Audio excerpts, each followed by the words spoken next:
Praise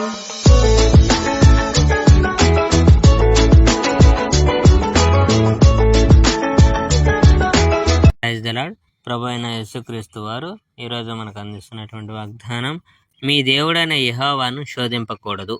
మీరు సమకూర్చిన మంచి వస్తువులతో నిండిపోయిన గృహాలను ఆయన మీకు ఇస్తాడు. మీరు త్రవ్వని బోవలను యెహోవా మీకు ఇస్తాడు. మీరు నాటని ద్రాక్ష తోటలను, ఒలివ చెట్లను యెహోవా మీకు ఇస్తాడు. భోజనానికి మీకు సమృద్ధిగా ఉంటుంది, కానీ జాగ్రత్తగా ఉండండి. మీరు బానిసలుగా జీవించిన ఈజిప్ట్ దేశం నుండి మిమ్మల్ని బయటకు తీసుకువచ్చిన యెహోవాను మర్చిపోకండి. మీ దేవుడైన యెహోవాను గౌరవించి ఆయనను మాత్రమే సేవించండి. ఆయన పేరు మీద మాత్రమే ప్రమాణాలు చేయాలి. బూటకపు దేవుళ్ళ పేర్లు ఉపయోగించవద్దు. మీ ఇతర దేవుళ్లను అనుసరించకూడదు. మీ చుట్టూ నివసించే ప్రజల దేవుళ్లను మీరు అనుసరించకూడదు. మీ దేవుడైన యెహోవా ఎల్లప్పుడూ మీతో ఉంటాడు. మరియు మీరు ఆ ఇతర దేవులను వెంబడిస్తే యెహోవాకు మీ మీద చాలా కోపం వస్తుంది. మిమ్మల్ని ఈ భూమి మీద ఉండకుండా ఆయన నాశనం చేస్తాడు. ఆయన ప్రజలు ఇతర దేవుళ్లను పూజించడం యెహోవా ద్వేషిస్తాడు.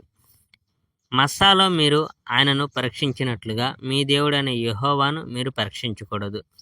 మీ దేవుడైన యెహోవా ఆజ్ఞలకు మీరు తప్పనిసరిగా విధేయులు కావాలి. ఆయన మీకు ఇచ్చిన ప్రబోధాలు, ఆజ్ఞలు అన్నిటినీ మీరు పాటించాలి. సరైనవి, మంచివి, యెహోవాను సంతోషపెట్టడం మాత్రమే మీరు చేయాలి. అప్పుడు మీకు అంతా మేలు జరిగి యెహోవా మీ పూర్వీకులకు వాగ్దానం చేసిన దేశంలో మీరు ప్రవేశించి ఆ మంచి దేశాన్ని స్వాధీనం చేసుకోగలుగుతారు. మరియు యెహోవా చెప్పినట్టు మీరు మీ శత్రువులందరినీ బలవంతంగా బయటకు వెళ్ళగొడతారు. Praise the Lord. May God bless our India.